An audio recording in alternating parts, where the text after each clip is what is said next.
Quería primero abordar tu experiencia personal como mexicano que lleva mucho tiempo en Estados Unidos. Bueno, sí, como dices, creo que es difícil entender Estados Unidos sin México, porque pues, para empezar son vecinos, ¿no? O sea, Claro. compartimos frontera y gran parte de Estados Unidos solía ser México, ¿no? Sí, Toda la sí, sí, gente sí. Hablaremos ahora. de Nevada, Texas, California, pues todo eso Ajá. era de México y todas las personas que nacieron y crecieron ahí. Sí. De hecho, está el famoso dicho de que nosotros no nos brincamos la frontera, sino la frontera nos brincó a nosotros. Qué bueno, claro. Porque pues si tú eras un mexicano que vivía en California pre-guerra con Estados Unidos Sí. y de repente ya eres parte de Estados Unidos, tú ni te preguntaron, simplemente ya te hicieron gringo y ya, ¿sabes? Pero por lo tanto, o sea, mi experiencia como también es un poco particular porque yo llego a Estados Unidos a los 5 años. Yo soy de un pueblo muy pequeño de Los Altos de Jalisco, que es como una hora norte de Guadalajara. Ok. La capital de Jalisco. Es un pueblo de 10,000 personas, muy pequeño. Y mi familia ya se mudó a Estados Unidos a los 5 años, pero yo llegué con Green Card, ¿no? Entonces, mi padre nos logró tramitar esa Green Card. Entonces, nosotros teníamos como que esa dualidad donde nos quedamos. Yo, por lo menos, mi familia se quedaba 6 meses en cada lugar. Entonces, nos tocó. Llegamos siempre a California, al norte de California. Y entonces me pasaba 6 meses en California, 6 meses en México, hasta que cumplí como unos 13, 14 años. Que para empezar ya es una experiencia muy rara para la mayoría de personas. O sea, imagínate que tú, por ejemplo, cada 6 meses te fueras a Londres y luego de regreso a Madrid, ¿sabes? Sería como raro que de los 5 años a los 14 años estuvieras estudiando en ambos. Desde luego. ¿Y esto era siempre así? Sí, años y años. Sí, durante años era como 6 meses en cada lugar. Y lo que pasa, y eso era porque mi padre pues trabajó en agricultura desde que él era un adolescente. Y solamente había trabajo en eso durante... Era temporal, ¿no? Era un rato y cuando no había nada que hacer, mi papá odia Estados Unidos y él era de que yo no quiero estar aquí al menos que tenga que estar aquí. Y pues entendiblemente ya nos regresamos a Jalisco y él hacía sus cosas él es gallero, le encanta pelear gallos. ¡Qué bueno! Hostia, hasta ahora está delicado el tema, ¿eh? Claro, entonces también... Algo tan hispano. Sí, es algo muy hispano y muy raro porque pues a mí me tocaba de repente...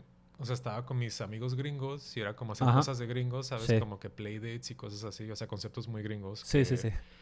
Igual no tan gringos, pero cosas de que vas a la casa de tu amigo y tienen ahí como, sacan los juguetes y en aquel entonces, te estoy hablando del 90, 91, 92, los juguetes eran los Super Soakers, ¿no? Estas cosas de pistolas de agua y como cosas. O Nintendos, por ejemplo, ¿no? Que también ya estaban muy de moda. Entonces jugaba con eso unos 6 meses y los siguientes 6 meses me regresaba a mi pueblo, a México. Y era de ir a peleas de gallos. El shock cultural ahí. Bueno, en España sí legalizaron hace bastante tiempo, pero yo sé... tengo así amigos de muchos lugares, entonces conozco a gente que todavía los cría y los tiene. Un saludo aquí a David, que era criador y siempre me acuerdo que me intentaba enseñar, me partía la caja con los nombres que les daban, los típicos, ¿no? Los diferentes tipos de gallos y tal. Te comentaba antes que estuve hace no mucho en las Filipinas. Las Filipinas, por la televisión te lo pasan, claro. O sea, fíjate lo que después de eso... Bueno, al final estuvieron 333 años los españoles allí, pero todavía allá en las Filipinas es muy popular también, en el otro puto lado del mundo. Entonces los dominicanos también, cuando está allí, también lo pasan por la tele. Te lo ponen ahí como si fuera la SPN, pero están los gallos ahí dándose. Claro, sí, no, en el Caribe sigue súper fuerte. Igual las veces que yo he estado en Puerto Rico, ves ahí, sabes, como que igual sigue, como que en el Caribe y en México se quedó. Ahora en México ya, o sea, está mucho más de mal gusto. Claro, porque es... Claro. Los estapeta ahí no pira, ¿no? Que dicen aquí, estarán... Y de hecho, yo cuando acompañaba a mi papá, o sea, mi trabajo era... Bueno, lo que pasa es que también, o sea, en México, como si es un país... allá eran casi eventos glamurosos, o sea, porque había toda una... Digamos, alquilaban todo un local. Sí. Y de hecho llevan cantantes y es como todo un... ¿cómo decirte? Sí, llevan cantantes famosos, hay apuestas, hay bar, hay mujeres, o sea, es como todo es casi como estar en un casino. Y recuerdo que pues esas cosas suceden ya casi en la madrugada, ¿sabes? Son pelea X granja contra la granja de no sé quién. O sea, de hecho esas son una granja, quizás la granja Hernández se especializa en este tipo de gallo. Sí. Mientras que esta otra granja se especializa en este otro tipo de gallo. Ajá. Y las peleas son siempre entre granjas. Y total que eso se da como hasta la madrugada. Entonces están ahí peleando, o sea, peleas. Es una velada, como sí, es una boxeo, velada. digamos. Estás ahí toda la noche y lo que pasaba, pues mi trabajo era recoger a los gallos moribundos para ver si los podemos resucitar. Porque al final muchos de estos gallos también son caros. Exacto. Un buen gallo, exactamente. Sí, te cuesta muchísimo dinero. Y si lo puedes salvar, si nomás tiene unas cuantas cortaditas y lo puedes usar para ya sea seguirlos criando y reproduciendo más. Sí. Yo me llevaba un amiguito y entonces teníamos como que vamos con los gallos moribundos. Ahí nos tocaba pues repasarles el cuerpo si tenían cortadas o que estaban todavía salvables. Pues ahí con una aguja, ¿sabes? Nos tocaba ponernos a coser a los gallos y era de que, bueno, ahí medio creo que va a sobrevivir este gallo y era muy triste porque al final están todos los borrachos, todos los tipos están tomando y están apostando y tú como niño estás ahí de que desplumando gallos intentando, ¿sabes?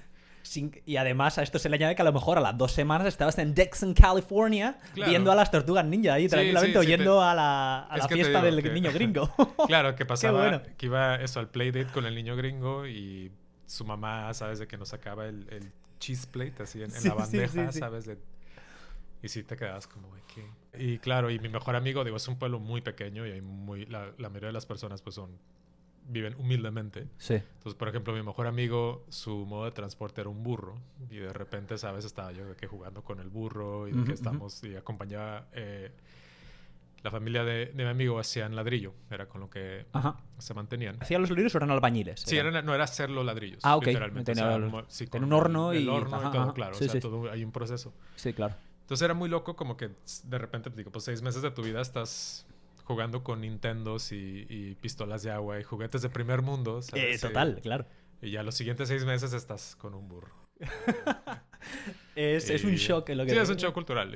Pero para mí, excelente. O sea, para mí era... Si lo manejas, claro, desde luego vives 2 vidas al final. Sí, estás viviendo 2 vidas y era muy interesante. Que para eso... Porque claro que es muy del ser humano. Como dicen los gringos, the grass is always greener on the other side, ¿no? O sea, que ellos creen que todo... O sea, uno desde niño siempre te imaginas que todo está mejor, menos... O sea, donde fuera de donde tú estás. Claro, ¿no? donde tú... Exacto, sí. Entonces eso, si creces en España, pues a lo mejor piensas que aquí a la vuelta, que en Italia están 1000 veces mejor. En España el complejo con el resto de Europa es brutal. Siempre lo que viene de Alemania es mejor, lo que viene de Francia es mejor. Bueno, los ingleses, bueno, si hablas inglés automáticamente eres un mejor ser humano. Claro. Lengua lamentable por otra parte, pero bueno. Exactamente, lo mismo sucede en México, ¿no? Sí. O sea, si estás solamente en México, pues piensas que todo está mejor en Estados Unidos. Pero... Y ahora que digamos que yo creo que el gringo promedio quizá tiene un poco menos complejo con eso porque aquí sí son como muy nacionalistas y muy patriotas en ese sentido y siempre se están diciendo a sí mismos que pues lo de acá es lo mejor, ¿no? Sí. Entonces, a lo mejor ellos tienen menos complejo con eso, pero pues no falta también, digo, yo crecí en California. California es un estado muy progre. Sí. Entonces yo vivíamos como a 1 hora de San Francisco, 20 minutos de Sacramento, o sea, muy, muy en el norte y ahí también es la cuna de los hippies sesenteros contraculturales. Sí, toda la cultura luego de Berkeley y todas estas cosas. Entonces yo como adolescente, también cuando iba a San Francisco, topabas con esas ideas. Qué bueno. Y era como era como que la subcultura gringa, pero bien extrema de otro lado, ¿sabes? Como bien ultra de izquierda. Y sí, eran como 2 mundos tan locos, ¿sabes? Porque de repente estás como con los mexicanos conservadores católicos, ¿sabes? De pueblo. Rurales, de rancho, diríamos nosotros. Sí.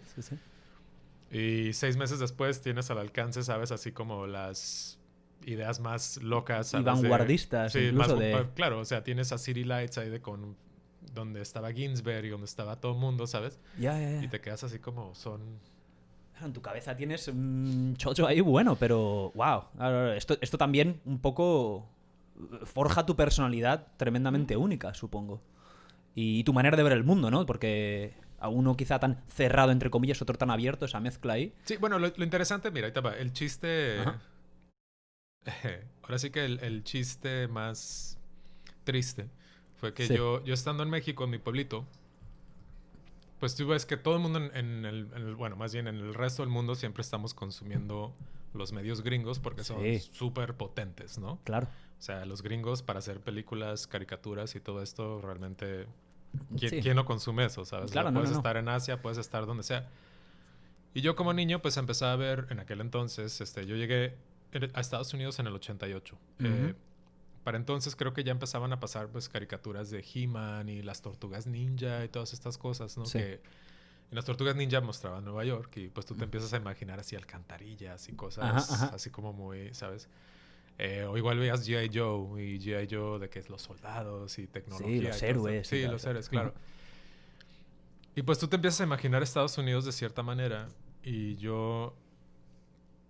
La verdad es que los primeros 5 años de mi vida yo veía a mi padre muy poco porque él se la pasaba trabajando en Estados Unidos y todavía no nos había tramitado la Green Card, entonces nosotros nos quedamos en México. Claro. Y de hecho cuando mi papá llegaba a México a visitarnos yo ni lo reconocía, o sea, mi madre tiene una anécdota que ella estaba lavando platos o no sé qué y me dijo, toca en la puerta, ve a ver quién es. Yo voy, abro la puerta y veo a este señor y pues, como que me doy la vuelta, regreso con mi mamá y le digo, pues hay un señor ahí que la está buscando. Sí. Y ya como que se asoma y dice, es tu papá. Y yo pues yo nunca veo a ese señor, ¿sabes? Él vive en Estados Unidos. ¿Qué me estás contando? Claro.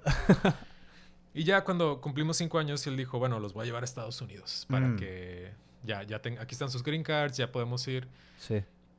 Y yo me imaginaba que íbamos a llegar así como, pues, a donde vivían las Tortugas Ninja, ¿sabes? O sea, así edificios y no sé qué. Claro que no íbamos a Nueva York, pero pues yo pensaba que a lo mejor todo Estados Unidos sí era así, no sé. Digo, como niño tampoco tienes mucha perspectiva. No, desde luego.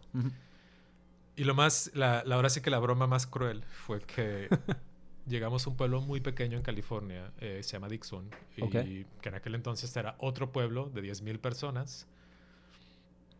Y la mayoría de las personas, o sea, yo te diría, bueno, quizá no la mayoría, pero un 40% mexicanos y el 60% son como gringos, republicanos, ultraconservadores, claro.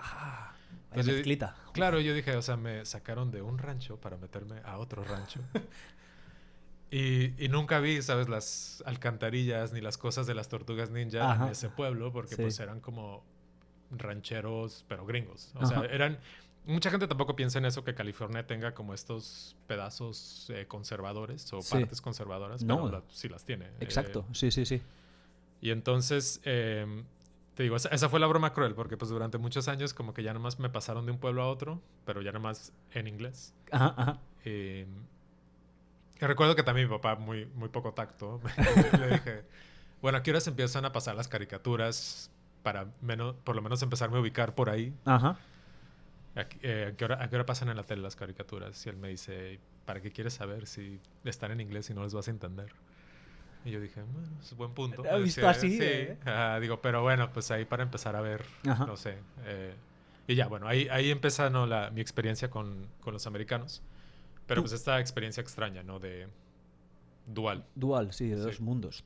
Entonces, tu primera lengua, obviamente, es el español, el castellano. Y llegas aquí con 5 años, o sea, ya un niño que habla y toda la historia. ¿Cómo es para ti, cómo es esa transición en lo que a idioma? ¿Tú recuerdas tener dificultades a la hora de comunicarte al principio? Las típicas historias que tienen pues la gente que llega ya aquí con un idioma aprendido. Sí, algo muy interesante que sucedió fue que yo tengo una hermana, nos llevamos 1 año, solamente somos 2, y cuando llegamos, pues yo tenía 5, ella tenía 6, entonces yo creo que fui directo a kinder y ella a primero. Sí.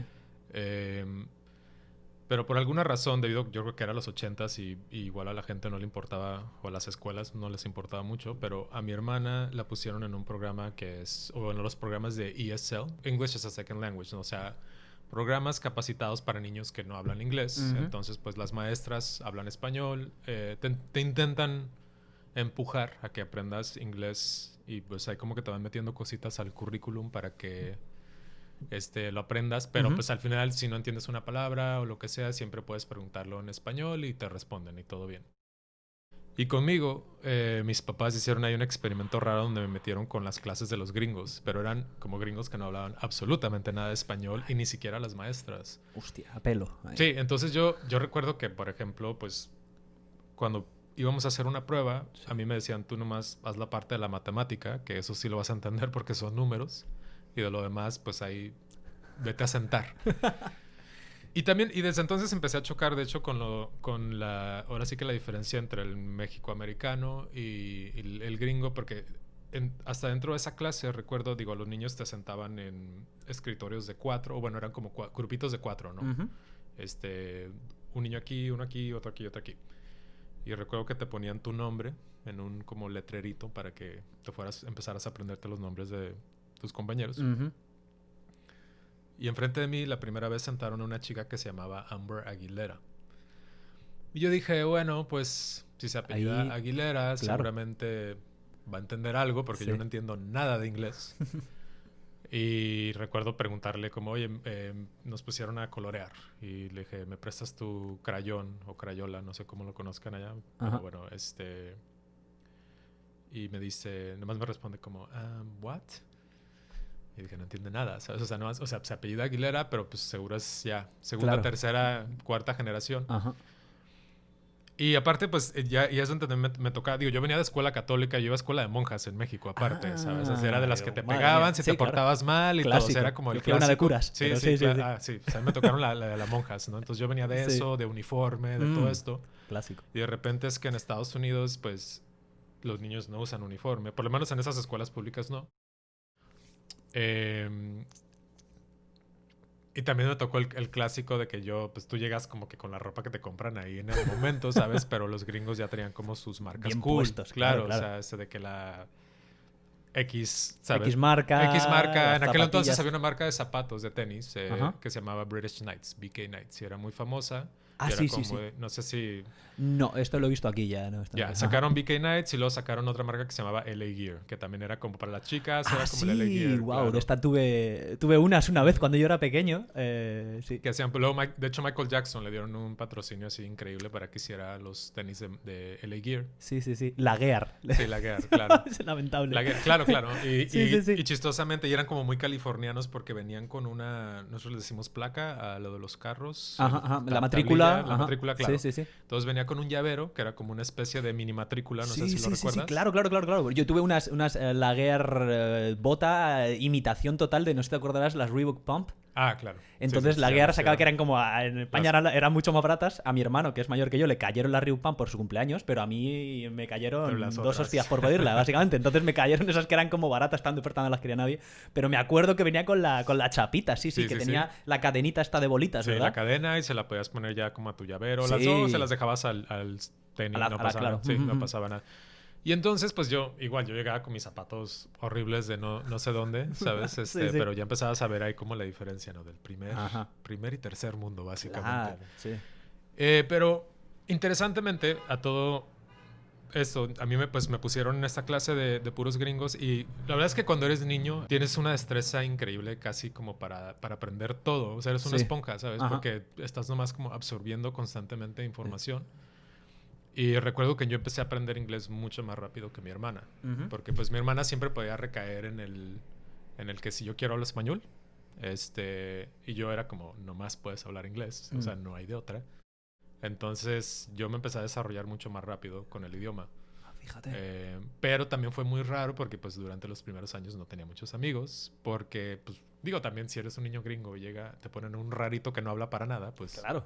Es Ahí como que... mínima la relación, exactamente. Sí, o sea, te aíslas mucho, claro. Sí. Entonces, los primeros años fueron muy raros, pero ya después, pues digo, desarrollé un poco el habla mucho más rápido y no sé, esa fue como el primer choque cultural realmente. Sí. Y bueno, entonces, pues tú en un momento dado tienes este choque cultural, pero enseguida, gracias a lo que has dicho, la inmersión que tienes y un poco la condición de niño que te hace aprender todo muy rápido. Tú, claro, entonces pasan los años, de adolescente, paras de ir a México, has dicho, de ir a México con tantísima frecuencia a la adolescencia, a los 14, ¿Sabes qué? 15. Es que de los 3 en adelante la escuela dijo como no te puedes estar largando cada rato. Claro, entonces, y para entonces ya estaba en la high school y me dijeron, o sea, o te quedas allá o te quedas acá. Ajá. Y la verdad es que yo también ya estaba, o sea, el pueblo de mis padres es muy pequeño y pues a los 13 años ya estaba de que ya no hay nada más que ver allí, ¿sabes? Entonces... decidí quedarme en Estados Unidos a partir de entonces y fue como donde realmente empecé a explorar más ya fuera de Dixon, de este pueblito, porque pues ya tenía 13, 14 años. Recuerdo que me hice de un par de amistades que eran mucho mayores que yo, o sea, tendrían 20 y tantos años, pero pues ya tenían coche o auto. Y eran quienes me empezaban a llevar a San Francisco y me empezaban a invitar a, ¿sabes? Como a ver ahora sí que la cultura, la subcultura gringa, que ya no era la cultura de los cowboys que yo había visto toda la vida. Claro, el estereotipo. Claro, no era y era como el submundo, ¿no? De repente íbamos a un show de punk o íbamos como que a un rave a Oakland, ¿sabes? O sea, cosas así ya más... Ahora sí, repito, de la subcultura que se estaba dando en aquel entonces, en los 90s. O que, por ejemplo, íbamos a Haight Street en San Francisco. Y Haight Street era como la calle principal donde podías comprar cosas muy bizarras. Desde discos de Charles Manson a, ¿sabes? Como indumentaria inglesa de que los Creepers, por ejemplo, este tipo de zapato que usaban los punks. Y, sí. Como cosas que ya eran como de importación inglesa y muy particulares. O sea, las encontrabas en esta calle. Y también estaba Ambiva Records ahí, una disquera, una tienda de discos muy famosa donde puedes encontrar discos de culto también de todo. O sea, como entonces de repente empecé a ver este submundo de gente, o de lo que me parecía en aquel entonces, digo, yo creo que a cualquiera, de ahora sí de los gringos locos, ¿no? Que era de los rockeros, drogadictos, punks, de todo, ¿no? Esa bohemia tan americana. Sí, claro, ¿no? la bohemia americana. Que es muy interesante también cómo eso tiene repercusiones a como nivel mundial, ¿no? Porque también de repente yo pasaba por Castro, o sea, la calle Castro, que es como donde está toda la, ¿sabes? Los bares gays y la temática, claro. Y después te enteras que, por ejemplo, o sea, en Londres ellos, o sea, como que también se empezaban a inspirar, ¿sabes? Así como en calles como estas para hacer también sus propias, ¿sabes? Como versiones de... Y te quedas como... No sé, o sea, te impacta, ¿no? Que de repente sea todo... Y así como también les encantaban cosas... O sea, el rock de Hendrix y todas estas... Digo que con Europa... Yo creo que Estados Unidos, Europa, ya es otro tema, pero Estados Unidos con Europa siempre se está como retroalimentando de cierta manera, ¿sabes? Claro. O sea, los gringos acá ven cosas que les alucinan de los europeos. Buenísimo esto, ¿eh? Lo de tienes un acento europeo y automáticamente eres mejor, las mujeres o a los hombres les gustan más toda esta historia. Claro. O sea, hasta cosas tan simples como, o sea, acá habían a Led Zeppelin y Pink Floyd como las super bandas, ¿sabes? Rolling Stones, ¿no? Sí, claro que lo son. Igual los Rolling Stones, todo esto. Sin embargo, los Rolling Stones estaban obsesionados con Motown y Elvis y estas cosas. Entonces siempre pues ahí está interesante. Sí, ¿no? sí. O sea, es bidireccional. En ambos lados del charco, ¿no? Claro. Existe esa influencia. Que son cosas, digo, que también te digo, ya lo habíamos platicado también antes de empezar. Digo, yo después lo veía con España, cuando yo años después empezaba, porque no sé, en México siempre te quedas con la curiosidad de qué tanto es de México y qué tanto es de otros, bueno, en nuestro caso de España, porque pues fueron los que... Y también los franceses que también fueron a meter ahí mano en un momento. 2 veces encima, los cabrones. Veces, claro. Entonces, hay cosas que tú te imaginas que a lo mejor son súper mexicanas y luego, pues yo cuando iba a España de repente veía cosas y decía, igual, ¿no? Ciertos manerismos y hasta palabras. Recientemente me acordé de una, en México nos critican mucho el mande. Mande usted. Sí. Cuando en vez de decir... ¿Por qué? Lo critican, digo. Lo critican porque sientan que... Bueno... vale, ya puedo ver el... Sí, el rumor o la creencia era que fue algo que quedó del colonialismo, que era como cuando los indígenas le tenían que decir, ¿sabes? Sí, es un término de servidumbre hasta cierto punto. De servidumbre, claro, de que mande usted. Y después recuerdo que no sé si fue como en El País o por ahí publicaron un artículo que de hecho en España también se solía utilizar, pero creo que en el norte, como en Bilbao, por allá como que no... Y no, o sea, no, ahorita estoy aquí...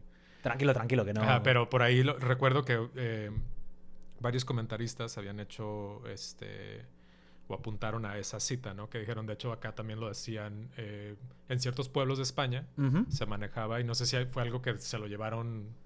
después para allá y quedó, ¿sabes? Pero...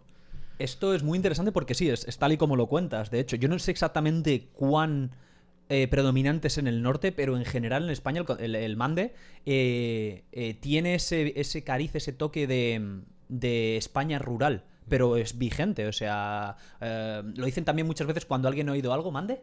Entonces, sí, todavía predomina, ya te digo, obviamente en las grandes ciudades esto no, todavía se sigue diciendo en determinados lugares. Estoy seguro que hay alguna región que lo dice más que otra, no te preocupes en absoluto, yo no tengo ni puta idea, no lo sé. Yo creo que también es algo muy similar a eso, es el uso el uso tan extendido del usted en Latinoamérica con respecto al tú. Que en España es el predominante. En España el usted tiene un uso muy específico y muy concreto y muy inferior al tú. Simplemente, pues, no, bueno, como diciendo la teoría, denota cierto grado de respeto y cierto grado de diferencia de posición social, intelectual, etcétera, para utilizarlo usted, ¿no?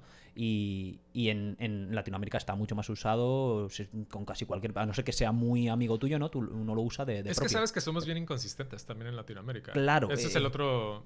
Lo chistoso, porque los colombianos, por ejemplo, ellos lo hacen completamente al revés. Esto ¿sabes? es cierto, sí. Y curiosamente en México también somos bien inconsistentes. Mi hermana está casada con un chico de Chihuahua, que pues un estado en el norte. Ajá. Y él le habla de usted a ella.